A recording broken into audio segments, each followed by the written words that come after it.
Hello guys, welcome back to my channel. आज हम बात करने वाले हैं 11th grade arts political science first chapter, that is the state. बहुत ही इजी चैप्टर है एंड बहुत ही बेसिक एंड फंडामेंटल चैप्टर है ये पूरे सब्जेक्ट के लिए। आपने 10th तक सिविक्स पढ़ा था। सिविक्स के अंदर आप देखते थे कि व्हाट इज द पूरा फोकस जो था, what is the focus and role of citizen. जो सिटीजन्स हैं हम जो है उनके ऊपर ज्यादा फोकस था, लेकिन अब हमारा सब्जेक्ट बन चुका है पूरी तरह से पॉलिटिकल साइंस। पॉलिटिकल साइंस के अंदर हम नॉट जस्ट सिटीजन्स, बस उसके अलावा जो अलग अलग पिलर्स है जो इस पूरे वर्ल्ड को चलाने के लिए, जो हम कह सकते हैं द स्टेट हो गया, गवर्नमेंट हो गया, एडमिनिस्ट्रेशन हो गया, ये सारी चीजें इस पर्टिकुलर चैप्टर और इस पर्टिकुलर सब्जेक्ट में आपको देखने मिलेगी। स्पेसिफिक इस चैप्टर की अगर बात करें तो हम what is a nation, nation क्या होता है ये जानेंगे। नेशनलिज्म क्या होता है, बहुत ही इंपॉर्टेंट कंसेप्ट है नेशनलिज्म। आप लोग ये जानते हो, कहीं ना कहीं आप लोग ये फील भी करते हो, लेकिन शायद आपको ठीक से ये पता ना हो कि ये जो आपकी फीलिंग है इसे नेशनलिज्म की फीलिंग कहते हैं।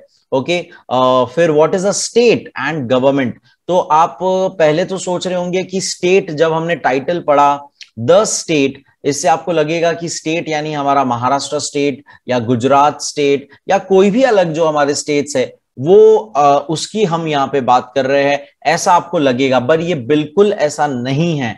पॉलिटिकल सेंस में अगर हम बात करें, पॉलिटिकल साइंस की टर्म्स में अगर हम बात करें, तो स्टेट का मतलब हमने जो इन जनरल जो यूज करते हैं महाराष्ट्र गुजरात स्टेट, वो इसका मीनिंग यहाँ पे ऐसा नहीं है, बिल्कुल भी नहीं है। ओके, सिंपल टर्म्स में अगर आपको बता दूं, स्टेट यानी कि कंट्री। एक कंट्री को हम स्टेट कहते हैं। अब एक कंट्री, एक नेशन स्टेट कब बनता है, ये चीज हम इस पर्टिकुलर चैप्टर में डिटेल में देखेंगे कि क्यों हम एक कंट्री को नेशन कहेंगे और कब हम उसे स्टेट कह सकते हैं। ओके, सो यहां पर पहले प्लीज क्लियर हो जाए कि महाराष्ट्र गुजरात, ये जो हम जनरल टर्म्स में जिसको हम स्टेट बोलते हैं, वो यहां पर मीनिंग नहीं है।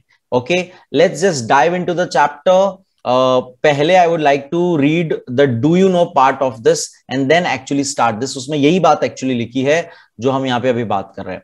We use the term country to describe states like India, Pakistan, China, etc.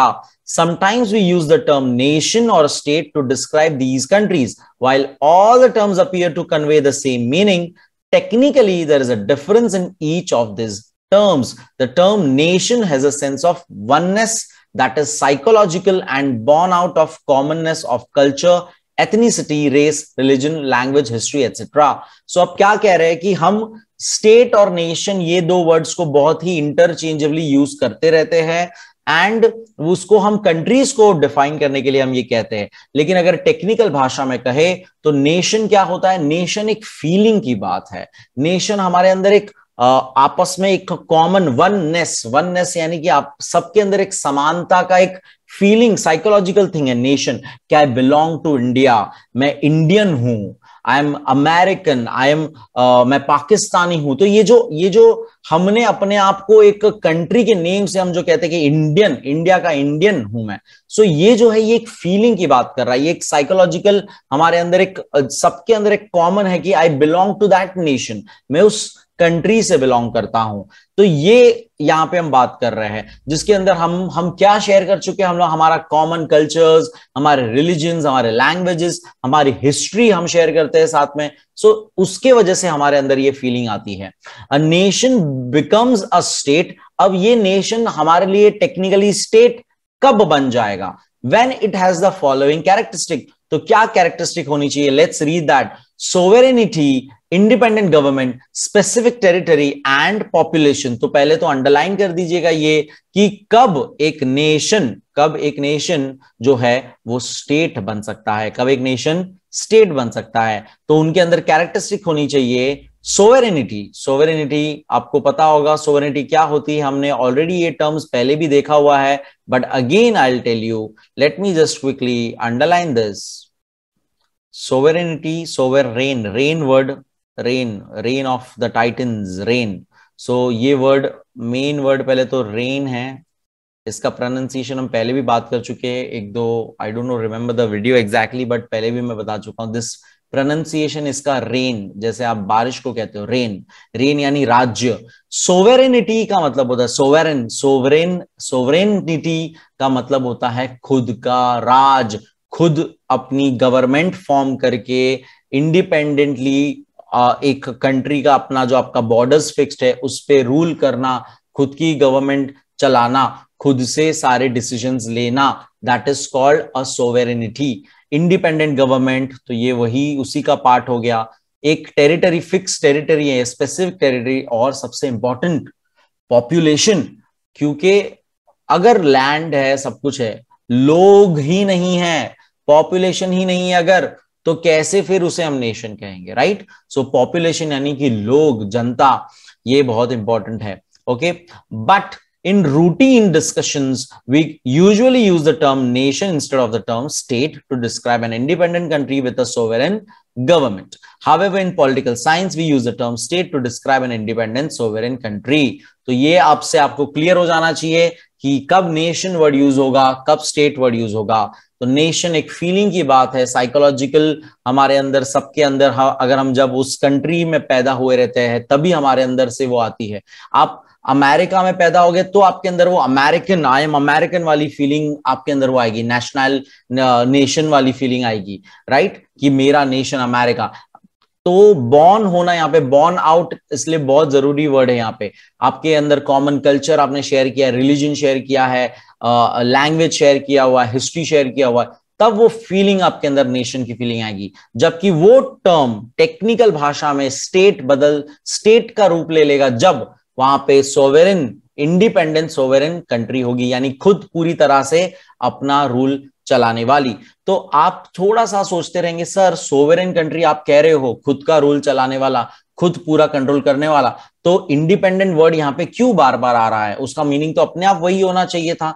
तो यहां पर इंडिपेंडेंट वर्ड इसीलिए जरूरी है क्योंकि इसका मतलब यह होता है कि आप डिपेंडेंट होकर भी सोवेरेन कंट्री हो सकते हो। जैसे ड्यूअल गवर्नमेंट सिस्टम हमारे यहाँ पे, सबसे पहले जब ब्रिटिश यहाँ पे आ चुकी थी और ब्रिटिश को जब हम बोल रहे थे कि आप चले जाइए वापस, तब उन्होंने ड्यूअल गवर्नमेंट का सिस्टम किया था, जिसके अंदर हम दोनों मिलके राज कर रहे थे, हम दोनों मिलके कंट्री पे रूल कर रहे थे, पॉलिटिकली रूल कर रहे थे। तो यहां पर इंडिपेंडेंट नहीं हुआ था, डिपेंडेंट एक दूसरे पे हम तरह से हो रहे थे। तो इंडिपेंडेंट यानी कोई दूसरा कंट्री, कोई दूसरा राज्य हमारे पर रूल नहीं कर रहा है, हमारे साथ उनका कोई लेना देना नहीं है, हम खुद अपने कंट्री की, खुद का हम सारा चीज देख रहे हैं। इसीलिए यहाँ पे इंडिपेंडेंट वर्ड बहुत इंपॉर्टेंट है। इंडिपेंडेंट सोवेरेन कंट्री, खुद रूल चलाने वाला कंट्री, खुद की गवर्नमेंट फॉर्म करने वाला country. Okay, so I hope ये सारी बातें क्लियर है। Let's move on. बहुत ही सिंपल बेसिक सा टॉपिक है एंड फंडामेंटल टॉपिक है, यानी आपको ये बेस अगर आपने मिस किया तो आगे के चैप्टर्स आपको नहीं समझेंगे। You have studied civics political science, ये मैं एक्चुअली पढ़ चुका हूं। I am just gonna start from read the following statements given below. One of my friend is Punjabi and other is Manipuri. तो ये देखिए, हम यहाँ पे पहले तो स्टेट वाइज किसी को बता रहे कि कोई पंजाब से बिलोंग करता है तो उसे हम पंजाबी या मणिपुरी, मणिपुर से बिलोंग करता है तो मणिपुरी कहते हैं। Two of my classmates are Iranians. तो यहाँ पे अब कंट्री की बात हो रही है कि कोई ईरान कंट्री से है और दो मेरे क्लासमेट इरानियंस हैं। We sing India's national anthem every day, I am proud of our national anthem. अब यहाँ पर हम अपने एक नेशनल एंथम की बात कर रहे हैं और हम बता रहे हैं कि हमारी अंदर कैसे नेशनलिज्म की फीलिंग है, कि हम प्राउड है अपने नेशनल एंथम को लेके। I have to collect my birth certificate from the government office today. अब यहाँ पे एक सिंपल बात बोली कि मुझे अपने बर्थ सर्टिफिकेट, बहुत इंपॉर्टेंट डॉक्यूमेंट एक पर्सन के लाइफ में, एक गवर्नमेंट ऑफिस से लेना है। तो ये सारा क्या चल रहा है, let's read the description below, let's read the introduction part of it. Each of this sentence deals with something. The first sentence tells us about the identity of the person. तो अंडरलाइन करिएगा, पहला हमें क्या बताता है, identity बता रहा था। पहले पर्सन की आइडेंटिटी थी कि वो पंजाबी है या महाराष्ट्रियन है या मणिपुरी है। तो the identity can be Punjabi, Tamil, Maharashtrian, Telugu etcetera. This is a regional identity, underline this also. ये कौन सी आइडेंटिटी है, रीजनल, यानी कौन से रीजन से आप बिलोंग करते हो। तो मैं महाराष्ट्र रीजन से बिलोंग करता हूं। The second sentence talks about the country that you belong to. Second वाला कंट्री वाला था, ईरानियन, श्रीलंकन, अमेरिकन, इंडियन, है ना, etcetera. This is the nationality. मैंने आपको ऑलरेडी बताइए नेशनैलिटी की बात कर रहे हैं। अगर नेशनैलिटी का कॉलम होगा तो आप वहां पे इंडियन लिखेंगे, that you have. The sentence about the national anthem relates to the concept of the state. और नेशनल एंथम वाली बात जो थी वो कंसेप्ट ऑफ स्टेट की बात कर रहा था, यानी हम इंडिपेंडेंट है और हमारा एक खुद का एक एंथम है जो हम सब गाते हैं और वी फील प्राउड अबाउट, तो ये कंसेप्ट ऑफ स्टेट आ जाता है। When we say I am proud of our national anthem, nationalism आ जाता है, फीलिंग ऑफ नेशनलिज्म। ये भी मैंने आपको बता दिया कि जब हम बोलते हैं आई एम प्राउड ऑफ इट, तो मैं नेशनलिज्म की यहां पे बात कर रहा हूं। Finally the birth certificate deals with the role of government. तो गवर्नमेंट का क्या काम है मेरी लाइफ में, मुझे एक ऐसा डॉक्यूमेंट प्रोवाइड करना जो इतना जरूरी है, हर चीज में काम आता है, बर्थ सर्टिफिकेट। तो ये गवर्नमेंट का क्या रोल है वो। All these are the concepts that we will study in this chapter. और ये सारी चीजें हम डिटेल में देखने वाले हैं इस चैप्टर में। स्टार्टिंग विद सबसे पहले नेशन। सबसे पहले नेशन से स्टार्ट करने वाले हम लोग। What is a nation? Nation क्या है? A nation is a people who identify socially, culturally, politically and want to establish a separate identity for themselves. तो बहुत ही प्यारा, बहुत ही उम्दा उन्होंने डेफिनेशन दे दिया है। वो लोग, नेशन में हम वो लोगों को गिनते हैं जिनकी एक सोशली, कल्चरली एंड पॉलिटिकली एक ही एक आइडेंटिटी हो और वो खुद को दूसरों से अलग रखना चाहते हैं, बाकी लोगों से, दूसरों से अलग रखना चाहते हैं। There is a sense of oneness, हमारे अंदर एकता, एक कॉमन, हमारे अंदर सबके अंदर एक चीज है। That is a psychological and born out of commonness and culture. ये ऊपर हमने पढ़ लिया था डेफिनेशन ऑलरेडी। कल्चर, हम common culture, ethnicity, religion, language, history share करते हैं। दे में है और may not be located in a specific geographic territory. तो साउथ वाला, नॉर्थ वाला, वेस्ट वाला, ईस्ट वाला, अलग अलग सब अलग अलग जगह से हो सकते हैं, लेकिन हम आइडेंटिटी हमारी, हम कहेंगे नेशन वाइज, तो सबके सब इंडियन आइडेंटिटी, हमारी कॉमन हिस्ट्री, सबके ऊपर ब्रिटिश ने रूल किया था, सबने वो जुल्म सहे है। सो ये भले ही हम मे और मे नॉट, भले ही हम ज्योग्राफिकल टेरिटरी में नहीं साथ में आएंगे, एक नॉर्थ में है, एक साउथ में है, तो भी हम एक कॉमन नेशन, कॉमन हमारे अंदर एक कुछ चीज है, तब जाके हम एक नेशन कहलाते हैं। Okay, let's move ahead, let's read ahead. Do you know का अगेन एक उन्होंने बताया कि नेशन वर्ड कहां से आया, तो Latin word nasci, I don't know how to pronounce this word, NASCI, meaning to be born. तो देखो मैंने कहा नेशन, बॉर्न जहां पे आप पैदा हुए हैं उससे बहुत इंपॉर्टेंट है, तो उसका मीनिंग ही है लैटिन में टू बी बॉर्न, जहां पे आप बॉर्न हुए हो, वहां का आपका लिंक है पूरा, आपका हिस्ट्री और कल्चर और सब कुछ। Therefore it is believed that the people belonging to a nation have ethnic and cultural linkage. इसलिए हम मानते हैं हमारा एथनिक और कल्चरल लिंक है पूरा। Okay, Ernest Barker defines a nation as a nation is a body of men inhabiting a definite territory who normally are drawn from different race but possess common stock of thoughts and feelings and acquire transmitted during the course of common history, a common religious belief, use a common language. तो बहुत ही important keyword यहां पर है जो बार बार आ रहा है, that is common. ये writer है एक, उन्होंने ये डेफिनेशन दिया है कि नेशन वो चीज है जिसमें लोगों का एक स्पेसिफिक टेरिटरी है, एक फिक्स टेरिटरी है।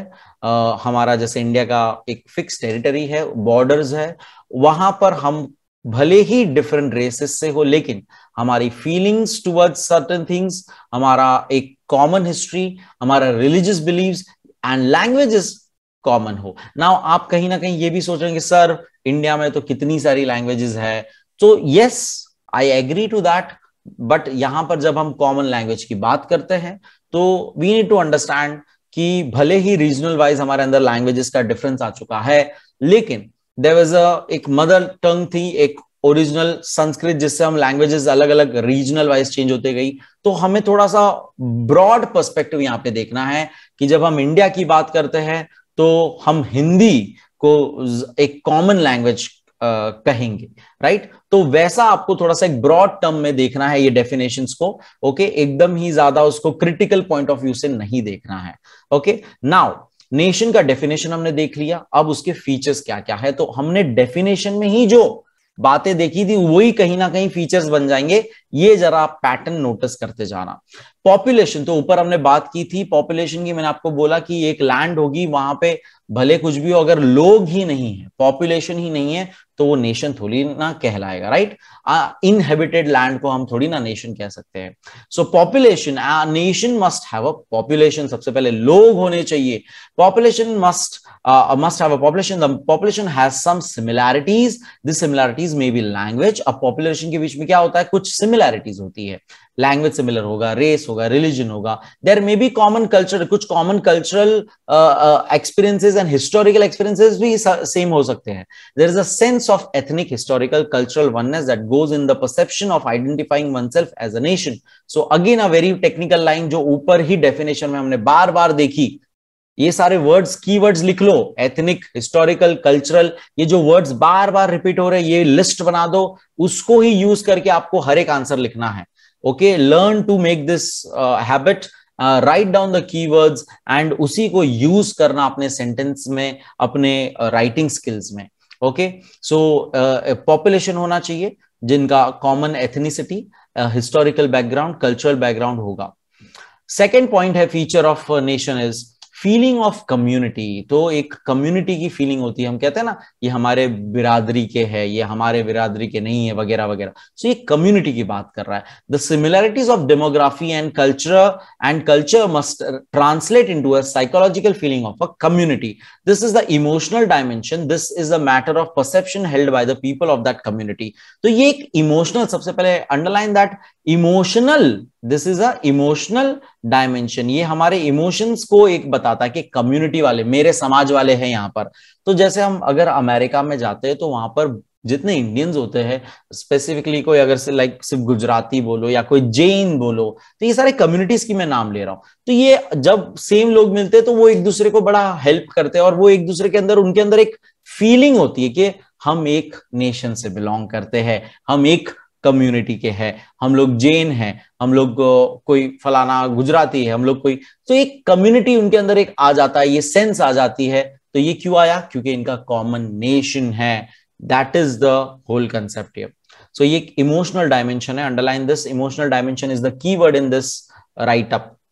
डिजायर, थर्ड पॉइंट है desire to be politically separate. Now हम चाहते हैं कि हमारे नेशन का पॉलिटिकल चीज जो है हमारा दूसरों से अलग है। हम अगर डेमोक्रेसी चाहते हैं, हम अगर कैपिटलिज्म ही सिर्फ चाहते हैं, तो ये अलग अलग पॉलिटिकल आइडियाज जो है वो चीज, कम्युनिज्म जो है, तो ये अलग अलग जो चीज है वो हमारा दूसरों से अलग है। जैसे चाइना में अलग अपना चलता है पॉलिटिकल, अमेरिकन का अलग चलता है। जैसे आपको पता होगा वहां पे प्रेसिडेंट इलेक्शन, जो प्रेसिडेंशियल इलेक्शंस होते हैं, हमारे यहाँ पे प्रेसिडेंशियल इलेक्शंस नहीं, हमारे पे prime minister is the main leader of the country, right. तो ये जो डिफरेंस है, ये हमारा पॉलिटिकली एक कॉमन कंट्री का, कॉमन नेशन का एक होता है।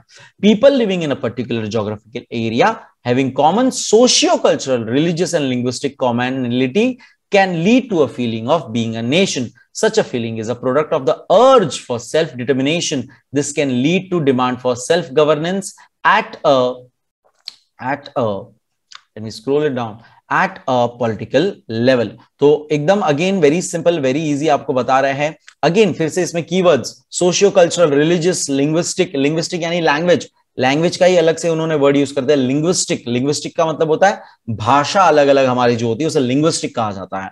तो लैंग्वेज, तो ये अब यहाँ पे जो एक कॉमन हमारा है, हमारे अंदर ये जो फीलिंग है सेल्फ डिटर्मिनेशन का, यानी कि हम खुद अपना ख्याल रख सकते हैं, हम खुद अपने आप को चला सकते हैं, हम खुद अपने आप का लीडर चूज कर सकते हैं, हम खुद अपने आप को गवर्न कर सकते हैं। तो ये आपको पूरा लिंक करना है, self determination, self governance, which leads to एक पॉलिटिकली, खुद एक डिफरेंस हमारे बीच में लोगों से, दूसरे लोगों से, दो लोगों, व्हेन आई से लोग, at the moment I don't mean the same country, हम दूसरे कंट्री से कंपेयर कर रहे हैं अपने आप को आज।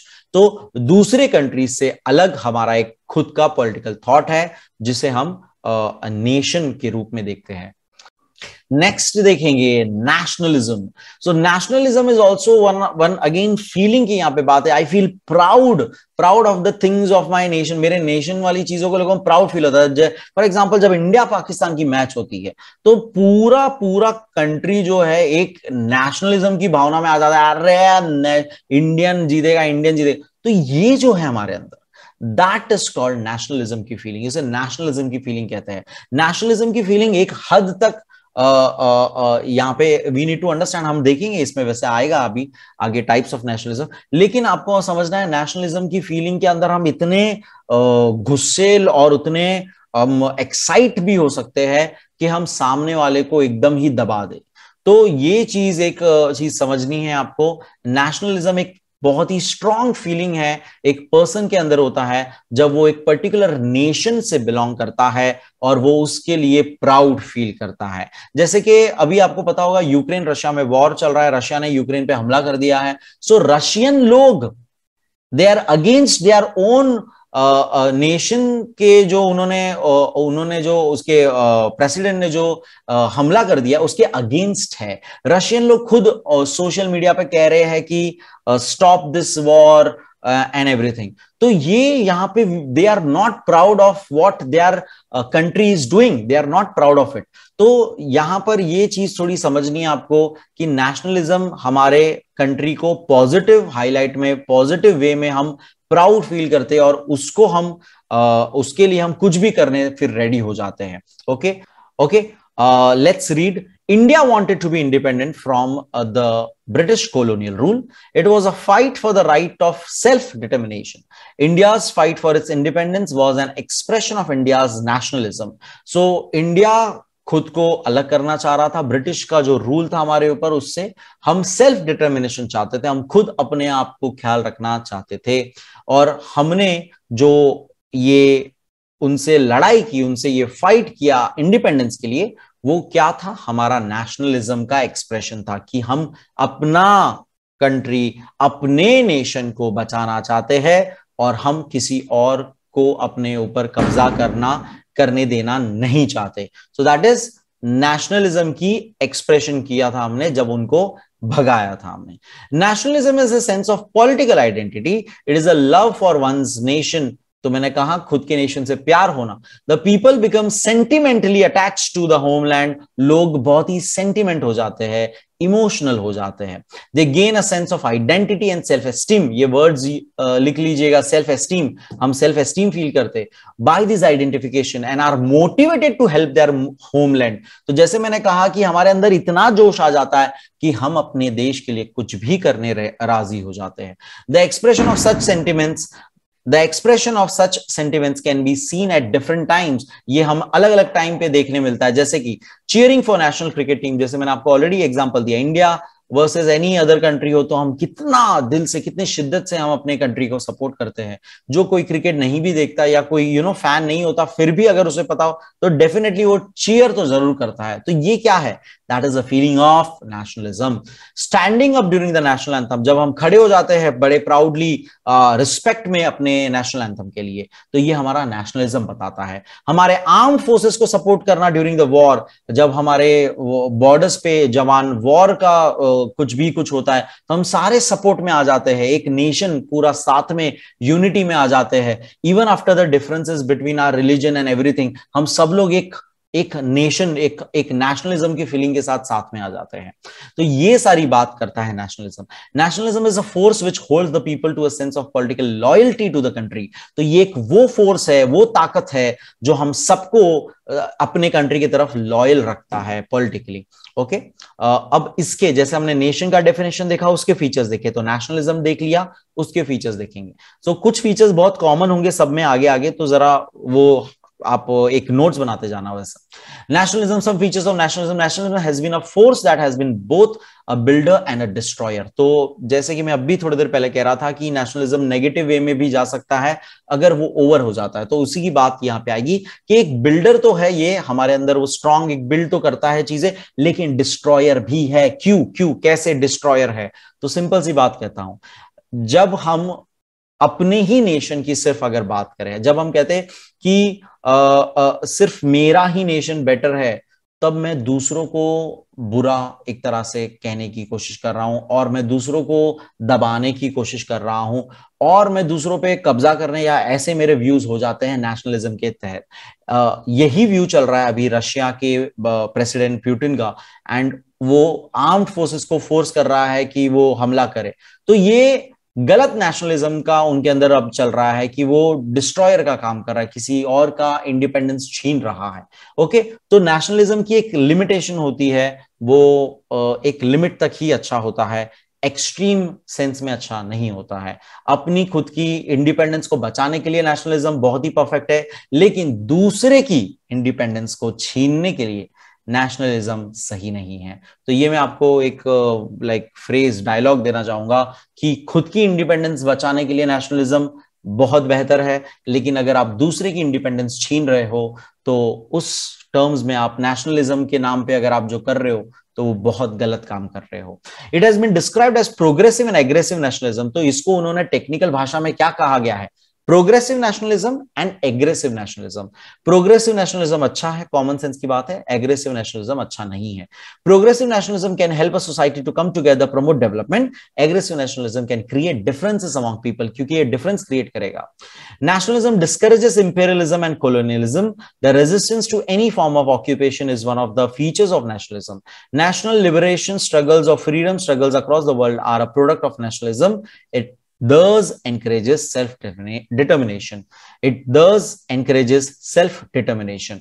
तो very simple again, nationalism, imperialism और कोलोनियलिज्म जो ब्रिटिश ने हमारे साथ किया था, हम पे रूल किया था, उसको वो डिस्करेज करता है नेशनलिज्म, और उसको रेजिस्ट करेगा नेशनलिज्म। और जो हमने फ्रीडम फाइट्स, फ्रीडम स्ट्रगल्स जो की थी, ये सारा सब कुछ प्रोडक्ट किस चीज का प्रोडक्ट है? नेशनलिज्म का प्रोडक्ट है। यानी हमारे अंदर नेशनलिज्म की भावना थी, तब जाके हमने अपने हक के लिए लड़ा, अपना हक खुद पाना, उसको हम सेल्फ डिटर्मिनेशन कहते हैं। यहां पर सेल्फ डिटर्मिनेशन, हम खुद का ख्याल रखेंगे, खुद हम डिटरमाइंड है खुद का कंट्री चलाने के लिए, हमें कोई हमारे पे रूल करता हुआ नहीं चाहिए। Okay, and again when I say rule, not our own government, या क्योंकि उनको हमने ही चूज किया है रूल करने के लिए। ओके, हम यहां पे बात करें कोई और पावर जो हम पे जबरदस्ती फोर्सफुली रूल कर रहा है।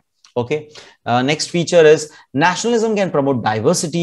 You see a large amount of diversity in India based on religion, ethnicity, language, region, etc. But we still talk about Indian nationalism. The idea of unity in diversity is the core of Indian nationalism. तो India ही एक ऐसा country है जहां पे इतने various आपको diverse मिलेगा, सबसे ज्यादा डाइवर्सिटी मिलेगी, अलग अलग लैंग्वेजेस, रीजन्स एंड रिलीजन को लेकर सबको। स्टिल हमारा टैगलाइन है यूनिटी इन डाइवर्सिटी। इतने अलग होने के बावजूद भी हमारे अंदर यूनिटी है। जब हम इंडियन की बात करें, एज अ इंडियन बात करेंगे, तो हम सब हमारे सारे डिफरेंसेस भूल के हम सामने वाले को लड़ने रेडी हो जाते हैं, right? Next, when we look at nationalism from a political perspective, we can see different forms of nationalism. अब हम अलग अलग forms of nationalism देखने वाले हैं from a political perspective. Liberal nationalism. So what is a liberal nationalism? The origins of liberal nationalisms are in the French Revolution. It was seen in President Woodrow Wilson's 14 points. It links the idea of nation to sovereignty. It accepts that every nation has the right to freedom and self-determination. तो क्या कह रहे हैं? देखो, बहुत सारे technical words आ रहे होंगे, प्लीज अंडरलाइन करते जाइएगा, लिखते जाइएगा, लिस्ट बनाइएगा। पहले तो वुड्रो विल्सन अमेरिका के प्रेसिडेंट थे। उन्होंने 14 पॉइंट्स, ये जब वर्ल्ड वॉर खत्म हुई थी उसके बाद एक 14 पॉइंटर का एक लिस्ट बनाया था, जिसमें उन्होंने ये बात कही थी कि हर एक नेशन को खुद पे खुद का हक है, बाय डिफॉल्ट हक है, वो अपना फ्रीडम चूज करे और खुद अपना सेल्फ डिटर्मिनेशन यानी खुद अपना रूल चलाए। ये उनका हक है, ये उनकी लिबर्टी है।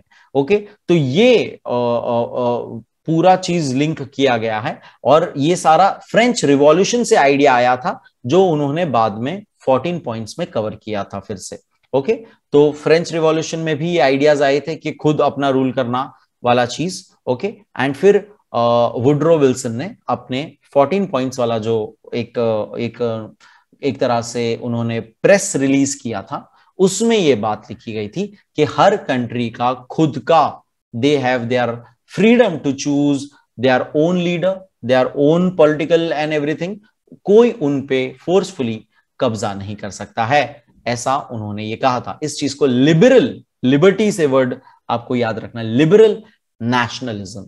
ओके, डू यू नो में बताया भी गया है 14 पॉइंट स्पीच जो था वुड्रो विल्सन का, एक long lasting peace for Europe, American, rest of the world after the first world war. मैंने आपको ऑलरेडी बताया वर्ल्ड वॉर के बाद ही हुआ था।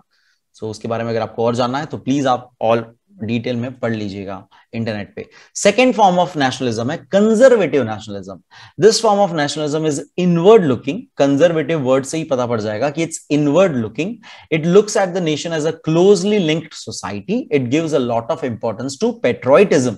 तो नाउ पेट्रोइटिज्म भी, अगेन पेट्रोइटिज्म मतलब अपने कंट्री के लिए इतना जानदार, मतलब जान देने के तक का ये कर देना, और जान लेने तक का भी। Again it is very important, there should be a limitation कि आप किस हद तक जा रहे हो। ओके, सो ये कंजर्वेटिव है जिसके अंदर हम समझते हैं कि हम पूरे कंट्री को एक क्लोज्ड लिंक सोसाइटी समझते हैं, जिसके अंदर पेट्रोइटिज्म की भावना हमारे अंदर बहुत ज्यादा इंपॉर्टेंस दी जाती है। हम इतने इसी का एक्चुअली फायदा उठाया गया था जर्मनी में। हिटलर ने पेट्रोइटिज्म के नाम पर ही दुनिया पे रूल करने का सोचा था, और उसने नाजिज्म जो है उसका चलाया था। तो वन शुड नो कि what is the limit of everything. Patriotism की भी सीमा क्या है, नेशनलिज्म की भी सीमा क्या है, ये पता होना चाहिए। Expansionist nationalism. This is an aggressive form of nationalism. In this form, countries start to become aggressive and create empires for national glory. Colonialism is a product of this aggressive nationalism. तो British ने जो किया था expansion, expansion यानी expand करना, ये आप अगर कीवर्ड तोड़ दो, मेन बेस वर्ड तोड़ दो, आपको सारे नाम याद हो जाएंगे। एक्सपांशनिस्ट नेशनलिज्म, एक्सपांड करना, एक्सपांशन करना, अपने कंट्री के बाहर आप अपना लैंड आगे बढ़ाना चाहते हो अपनी नेशनल ग्लोरी के लिए, मतलब आप वी आर समथिंग। तो ब्रिटिश जो आया था वो उस हिसाब से ही आया था कि हमारी क्वीन का आदेश है कि इस लैंड पे अब हम कब्जा कर रहे हैं, हम रूल कर रहे हैं। तो ये जो था कॉलोनीज बना के ये सब करना, तो कॉलोनियलिज्म जो है, कॉलोनीज बना के रहने वाला system, it is a product of this type of nationalism जो आपको दूसरों पे एग्रेसिव वे में डील कराता है। फिर आता है एंटी कॉलोनियल, तो ये नाम से ही आप समझ सकते हो ऑपोजिट है, anti colonial nationalism. This refers to the national liberation struggles और freedom struggles. Countries like India experience this form of nationalism during the days of freedom struggle. तो हमने हमारे अंदर जब वो नेशनलिज्म, जब हमने ब्रिटिश से आजादी अपनी ली थी, तब हमारे अंदर कौन सा नेशनलिज्म था? एंटी कॉलोनियल नेशनलिज्म हमने एक्सपीरियंस किया था कि हमें कोई भी कॉलोनीज ऐसे नहीं चाहिए आपकी, हम खुद अपना राज करेंगे, आप लोग यहां से चले जाइए। So that was all about nationalism. Next है हमारा state. The preamble of the Indian constitution uses the word sovereign democratic republic. तो आपको अगर पता होगा हमारा प्रीएम्बल यानी कि जो हमारा जो लाइंस है, if you already know it, constitution का द स्टार्ट, उसके अंदर ये वर्ड्स यूज किए गए हैं, सोवेरेन डेमोक्रेटिक। आपके टेक्स्ट बुक के हर पेज में आपको ये देखने मिलेगा स्टार्ट में, सोवेरेन डेमोक्रेटिक रिपब्लिक। तो इसका मीनिंग क्या है? सोवेरेन यानी खुद का रूल, खुद का रूल। ओके, सोवेरेन खुद का पूरा राज्य। डेमोक्रेटिक, डेमोक्रेटिक यानी कि सबको हक है अपना राजा चूज करने का। Democratic, everyone has the right to vote वाला डेमोक्रेटिक। रिपब्लिक, यहां पर रिपब्लिक वर्ड, हम रिपब्लिक डे क्यों मनाते हैं? इफ यू नो, आप कमेंट्स में बता दीजिए मेरे अभी बताने से पहले। तो रिपब्लिक, रिपब्लिक का मतलब क्या होता है? तो एक होता है कि हमने डिसाइड कर दिया that we are a sovereign country, that we are a democratic country, लेकिन जब वो प्रैक्टिकली हम लीगली लॉ वाइज एक बुक बनाकर जब हम उसको फॉलो करना चालू करते हैं, तब उसे रिपब्लिक कहा जाता है। तो हमने 26 जैन जो हमारा रिपब्लिक डे है, तब हमने कॉन्स्टिट्यूशन को एक्सेप्ट पूरी तरह से लीगली उसको लागू कर दिया था 1950 में।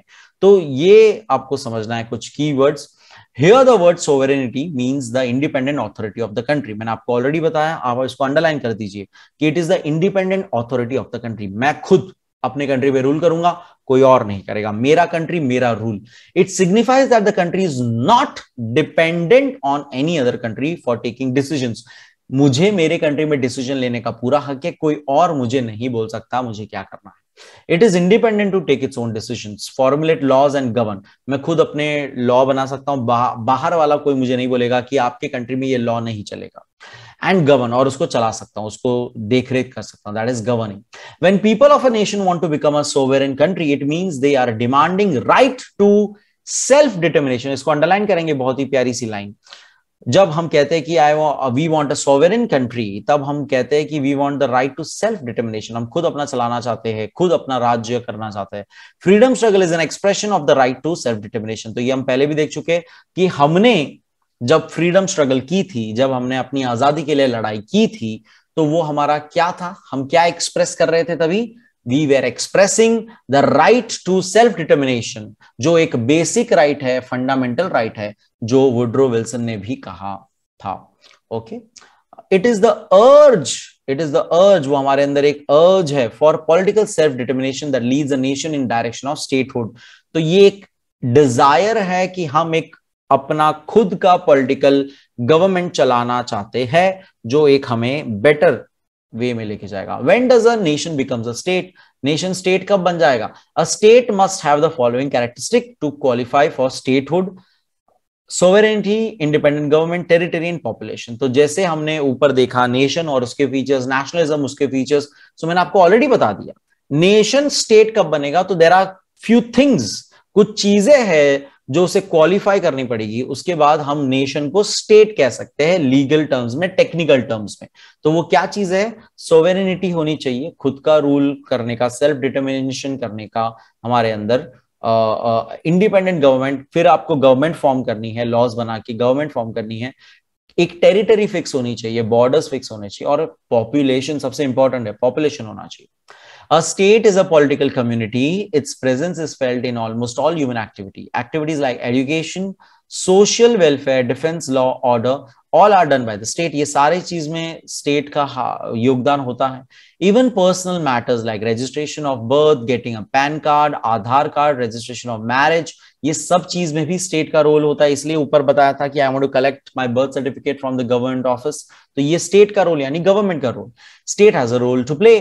State grants rights, provides justice, ensures equality and guarantees liberty. तो ये अगेन आप अंडरलाइन कर दीजिए, ये लाइन आपको याद हो जाना चाहिए। हमें राइट्स देता है, ग्रांट यानी हमें वो देता है, हमें जस्टिस प्रोवाइड करता है, हमें एक वो मेक श्योर करता है, एंश्योर यानी कि इट मेक श्योर्स की इक्वालिटी हो, और हमें लिबर्टी यानी फ्रीडम की गारंटी देता है कि आपको आजादी है करने की कुछ चीजें, लिबर्टी देता है। So let's read about the various elements of जो features थे उसके बारे में हम डिटेल में पढ़ेंगे। Sovereignty, sometimes the term is used interchangeably with the term independence, but sovereignty is a legal term while independence is a political term. तो again बहुत बार कंफ्यूजन हो सकता है। सोवेरेनिटी यानी कि जब खुद का सेल्फ डिटर्मिनेशन की हम बात करते हैं तो हम इंडिपेंडेंस वर्ड यूज कर सकते हैं, बट इंडिपेंडेंस मतलब वो पॉलिटिकल टर्म है, सोवेरेनिटी लीगल टर्म है। It means that the country is legally sovereign with its own independent constitution, यानी हमारे पास खुद का एक किताब कॉन्स्टिट्यूशन है, लिखे हुए लॉज है, बाकायदा लीगल, यानी वो प्रूफ हो सकता है। लीगल यानी जो पेपर में लिखा गया है, जो कॉन्स्टिट्यूशन लिखा है उसे लीगल कहा जाता है। तो यहाँ पे लीगल वर्ड का मतलब आप समझिए कि वो लिखी हुई बात है जो सब लोग फॉलो करते हैं कंट्री के अंदर, सबको वो बात माननी है। तो कॉन्स्टिट्यूशन की यहाँ पे बात होती है, पूरा कॉन्स्टिट्यूशन लीगल है, राइट, लॉ उसमें लिखे हैं, सारे रूल्स लिखे हैं, ड्यूटीज लिखी है, राइट्स लिखे हैं। तो जब एक कंट्री कहती है हमारा खुद का एक कॉन्स्टिट्यूशन है, तब हम उसे लीगली सोवेरेन कंट्री कहते हैं। For example, India became politically independent, हम आजाद तो 1947 में हो चुके थे, बट हम सोवेरेन स्टेट कभी बने? मैंने आपको ऑलरेडी बताया अभी 1950 में, रिपब्लिक डे। तो 1950 में जब कॉन्स्टिट्यूशन एक्चुअल में केम इनटू इफेक्ट, यानी एक्चुअल में वो अप्लाई हो गया हमारे कंट्री में, सारे कॉन्स्टिट्यूशन की बातें। तो प्लीज बहुत ही सिंपल सा एग्जांपल से याद रखना कि 1947 में इंडिपेंडेंस तो हो चुका था, बट सोवेरेनिटी अभी तक आई नहीं थी। वो कब आई? 1950 में आई, जब हमने लीगल कर दिया सारी चीजें। ओके, गवर्नमेंट, तो सेकेंड बहुत इंपॉर्टेंट एलिमेंट जो है स्टेट का, government. Every sovereign nation state must have a government. Common sense की बात है, गवर्नमेंट के बिना हम कैसे चलाएंगे? The government must be sovereign and independent. For example, when India was a British colony, there was a government of India, but it was not a sovereign independent government. Therefore, prior to independence, India was not a state. तो ये बात भी मैंने आपको already बताई कि जब British के साथ हमारा बातचीत हो रहा था तब उन्होंने ड्यूअल यानी दोनों, ड्यूअल सिम होता है वैसे ड्यूअल गवर्नमेंट का कंसेप्ट किया था कि आप पॉलिटिकल पार्ट लीजिए, आप भी अपना कैंडिडेट रखिए, पार्टी बनाइए और हम रूल करेंगे। लेकिन वो नहीं, तभी हम इंडिपेंडेंस के पहले की हम जो ये बात कर रहे हैं 1947 के पहले की बात कर रहे हैं, वो ड्यूअल गवर्नमेंट नहीं सही चला हमारे लिए। तो तब हम स्टेट नहीं कहलाते थे क्योंकि दो अलग अलग कंट्री नेशन के गवर्नमेंट हम यहां पे चला रहे थे। जब खुद की इंडिपेंडेंट गवर्नमेंट होती है तब हम उसे स्टेट कहेंगे। ओके, तो नाउ सिर्फ खुद की ही कंट्री की गवर्नमेंट है, तब अब ये स्टेट बन चुका है। Okay, institutions of the state are public institutions. This public institutions include various organs of government like executive, legislature, judiciary, bureaucracy, etc. Public institutions are responsible for making policies, laws, taking decisions, and implementing them. We have to make distinction between these public institutions and private institutions. Private institutions belong to civil society. These include private business clubs, etc. It is the public institution that have legitimacy to act on behalf of the state. So now this paragraph अलग से ही इसको एक समझना है। पहले तो ये बता रहा है कि स्टेट के जो इंस्टीट्यूशंस है उसे हम पब्लिक इंस्टीट्यूशंस कहते हैं। पब्लिक इंस्टीट्यूशंस में क्या क्या आ जाता है? Executive, legislature, judiciary and bureaucracy, यानी कि जितने भी गवर्नमेंट ऑफिसेज है, हाई कोर्ट्स है, सुप्रीम कोर्ट्स है, पुलिस स्टेशंस है, ये सब कुछ, आईएएस आईपीएस वाला पूरा जो है हमारा इंडियन एडमिनिस्ट्रेटिव सर्विसेज वाला पूरा सब कुछ उसके अंदर आ जाता है। पब्लिक इंस्टीट्यूशन जिसे हम कहते हैं, इनका काम क्या है? तो नेक्स्ट लाइन में उसके काम बताए। पॉलिसीज बनाना, लॉज बनाना, उसका डिसीजन लेना, उसको इंप्लीमेंट करना, वो फॉलो हो रहा है कि नहीं वो देखना, ये सारा काम है। फिर उन्होंने बताया कि पब्लिक इंस्टीट्यूशन और प्राइवेट इंस्टीट्यूशन में फर्क है। प्राइवेट इंस्टीट्यूशन सिविल सोसाइटी को बिलोंग करती है, यानी लोगों को बिलोंग करती है, सिर्फ लोग। Now don't get confuse in this के गवर्नमेंट भी तो लोग का ही बना है, लेकिन अंडरस्टैंड दिस, स्टेट गवर्नमेंट की तरफ से पूरा रूल एक होना एक अलग हो जाता है और एक प्राइवेट फर्म वाले जो एक है अलग हो जाता है। इसलिए आपको ये बात पता होगा कि हम कहते हैं कि प्राइवेट बैंक है, गवर्नमेंट बैंक है, तो ये जो डिफरेंस जानते हैं ये उसी की यहाँ पे बात हो रही है कुछ सिंपल सी, कि पब्लिक इंस्टीट्यूशंस पूरा स्टेट के अंडर आता है, प्राइवेट इंस्टीट्यूशन स्टेट के अंडर नहीं आता है। उसमें लोगों ने अपना प्राइवेट अपना चला रहे हैं, उसमें गवर्नमेंट इंटरफियर नहीं कर सकता है। ये सिंपल सी बात यहां पे बताने की कोशिश कर रहे हैं कि स्टेट यानी गवर्नमेंट इंटरफियर नहीं कर सकता है। ओके, पब्लिक इंस्टीट्यूशन में ऑन बिहाफ एक्ट कर सकता है, स्टेट के जगह पे पब्लिक इंस्टीट्यूशन के अंदर वो स्टेट जो है अपना हुक्म या हक चला सकता है। प्राइवेट वालों में गवर्नमेंट बीच में टांग नहीं अड़ा सकता, ऐसा यहां पे ये पैराग्राफ है। ओके, फिर नेक्स्ट है टेरिटरी। तो ये भी हमने देखा, टेरिटरी कब से हम बात कर रहे हैं कि एक फिक्स टेरिटरी होना तो बहुत जरूरी है। It refers to geographic boundaries of the state. A state must have a specific, बहुत ही स्पेसिफिक टेरिटरी होनी चाहिए। The areas of the state within which the state has the authority to govern is called the jurisdiction. तो हम ये कभी कभार आपने देखा होगा, सुना होगा आपने किसी मूवीज में या किसी में कि ये मेरे जुरिस्डिक्शन में नहीं आता है, ये केस वहां का है, आप वहां जाके कंप्लेन करें, ये आपने कहीं सुना होगा। तो जुरिस्डिक्शन का मतलब होता है कि एक फिक्स टेरिटरी कितनी है। तो यहां पर कह रहे हैं कि एक नेशन, एक स्टेट का एक फिक्स बाउंड्री होना चाहिए, उसमें ही उसका पूरा लॉज उतने में ही चलता है, उसके बाहर वो नहीं चलता है। तो जुरिस्डिक्शन एक लीगल वर्ड है जो हमें बताता है कि आपका इस पर्टिकुलर एरिया में ही आपका लॉ और आपके रूल्स वैलिड है। Okay, jurisdiction is the legal power that the state has to take decisions. तो मैंने आपको ऑलरेडी बता दिया, जुरिस्डिक्शन यानी वो एरिया, लीगली एक वो पावर जो मैं उस पर्टिकुलर बाउंड्री में करता हूं, ले सकता हूं, उसके बाहर वो वैलिड नहीं है। ओके, टेरिटरी क्या होता है? तो टेरिटरी का यहाँ पे एक थोड़ा सा डेफिनेशन देख सकते हैं हम। Actual land with in the nation boundary, तो जितनी लैंड आ गई नेशनल बाउंड्री में, वाटर्स और कोस्ट लाइन सारे आ जाते हैं। 12 नॉटिकल माइल्स यानी कि 22 किलोमीटर तक का या 13.8 माइल्स तक का, ये नंबर्स याद रख लेना। तो जब मैं कोस्ट लाइन कहता हूं तो कोस्ट लाइन तो आप चलते जाओगे चलते जाओगे चलते जाओगे वाटर में, तो आप तो दूसरे कंट्री के कोस्ट लाइन में चले जाओगे, तो उतना तो पूरा नहीं है। तो कितना?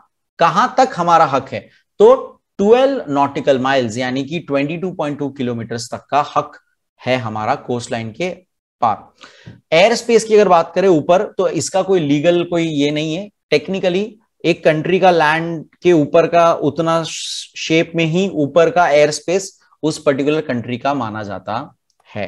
Okay, population, a state can not exist without population, ये मैंने आपको ऑलरेडी बताया। This population can have any amount of diversity in terms of language, religion, culture, ethnicity. इनके अंदर पॉपुलेशन में कितनी भी नंबर ऑफ डाइवर्सिटी हो सकती है रिगार्डिंग द लैंग्वेज, सबकी लैंग्वेज अलग होने दो, सबका रिलीजन अलग होने दो, कल्चर सबका अलग होने दो, it does not matter. Thus a state can comprise of many nations, यानी कि एक स्टेट में बहुत सारे नेशंस इंक्लूड हो सकते हैं, ऐसा इनका मीनिंग हो गया। For example, the Soviet Union had people from many nationalities like Russians, Lithuanians, Latvians, Estonians, Ukrainians. तो देखो यूक्रेन रशिया, ये यूक्रेन रशिया का वॉर अभी चल रहा है, आपको पता है, तो ये इससे रिलेटेड आ गया, तो let's talk about that again. Soviet union, USSR था पहले, यूएसएसआर, सोवियत यूनियन भी उसे कहते थे। यूनियन मतलब साथ में उन्होंने गठबंधन किया हुआ है, तो रशिया था, उसमें यूक्रेन था तभी, फिर लुथेनियंस जो है, लुफ्तांजिया मेरे ख्याल से कंट्री का नाम है, तो ये लोग सारे सब साथ में थे, पूरे अलग अलग कंट्रीज, अलग अलग नेशन साथ में थे, और ये लोग साथ में अपना एक चला रहे थे। लेकिन वो बाद में वर्ल्ड वॉर्स के बाद अलग हो गए, तो तब से ही रशिया को यूक्रेन के साथ थोड़ा सा 36 का आंकड़ा है। सो अंडरस्टैंड दिस एग्जांपल्स कि अलग अलग नेशंस आ सकते हैं एक स्टेट के अंदर, इट मींस वो साथ में सोवेरेन हो सकते हैं, वो साथ में एक कंट्री के अंदर रूल चला सकते हैं अपना पूरा। Similarly United Kingdoms consist of England, Scotland, Wales, North Islands. तो जब अब यूनाइटेड, देखो यूनाइटेड, यूनाइटेड अगेन यानी कि यूनियन बनाना, तो किंगडम यानी अलग अलग किंगडम्स है, इंग्लैंड अलग है, स्कॉटलैंड अलग है, वेल्स अलग है, नॉर्दर्न आयरलैंड अलग है, ये लोग ने साथ में अपने आप को यूनाइटेड किंगडम कहा है, यूके कहा है अपने आप को, जिसमें क्वीन का रूल है वैसा। So again state is a political power जो अलग अलग नेशंस का कंबाइन होके एक की भी हो सकती है। State is a bigger term, nation is a smaller term, ऐसा हो गया। Okay, next is state and the government. अब दोनों के बीच में क्या है, तो we normally use the term state and government without understanding the difference between them. They are different concepts. State, as we have seen above, is a political organization. मैंने अभी कहा political ये है वो, created for the satisfaction of the common needs of the people. A government is an agent of the state.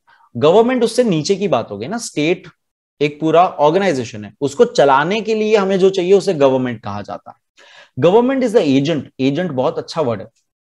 Government is an agent of the state through which the will of the state is formulated and expressed and realized. तो state को जो करना है वो किसके through करता है, सब कुछ गवर्नमेंट के थ्रू करता है। Government is the main wing of the state. Its main nature is administrative, उसका काम है एडमिनिस्ट्रेट करना, law and order, welfare etcetera, ये सारी चीजें देखना, फंक्शन देखना सारे स्टेट्स के। This functions are perform through the government. A government has 3 parts, executive, legislature, judiciary. तो ये बात हमने ऊपर भी देखी, इसके अंदर और डिटेल में आगे जाके चैप्टर्स में आने वाला है, इसलिए मैंने ज्यादा अभी इसके बारे में बात नहीं की।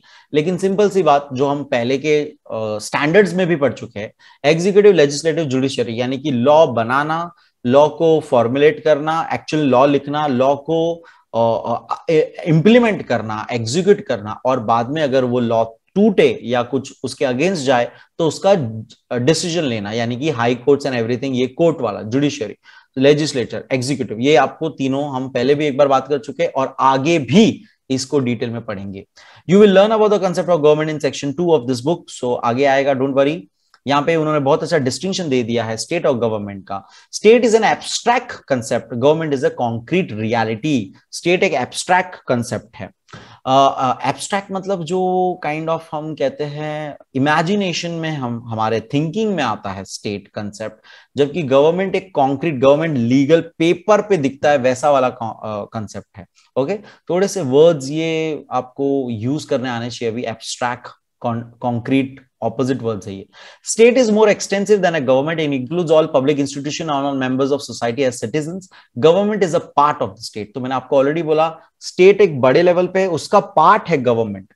State is a permanent in nature, government exist for a specific time period. State तो परमानेंट नेचर में होगा, लेकिन गवर्नमेंट बदलते जा सकती है based on the elections. State is an impersonal authority, it is a politically neutral, ये politically neutral रहता है स्टेट, जबकि गवर्नमेंट अपने अपनी एजेंडा, अपनी अपनी आइडियोलॉजी लेके आता है। एक गवर्नमेंट का कोई कहता है हम ये लाएंगे, दूसरा कहता है हम ये आइडिया को सपोर्ट करते हैं। तो गवर्नमेंट का ये पॉलिटिकल आइडियाज चेंज होते रहता है, लेकिन स्टेट का एक कॉमन आइडेंटिटी, एक पॉलिटिकली न्यूट्रल चीज होता है।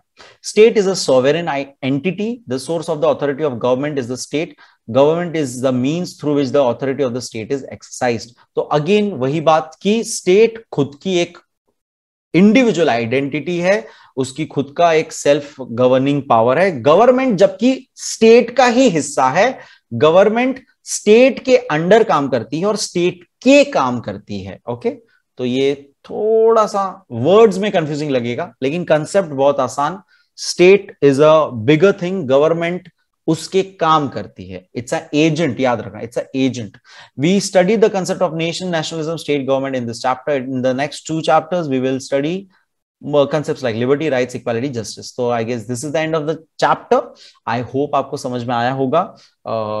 एंड थोड़े और जो हमने थोड़े से पॉइंटर्स लाइक ग्रीन बॉक्स वगैरह जो एक्स्ट्रा इन्फॉर्मेशन है वो थोड़ा आप रीड कर लीजिएगा, बहुत ही सिंपल सी। And thank you so much and take care, keep learning, keep sharing, keep smiling guys. Thank you. Bye. Take care.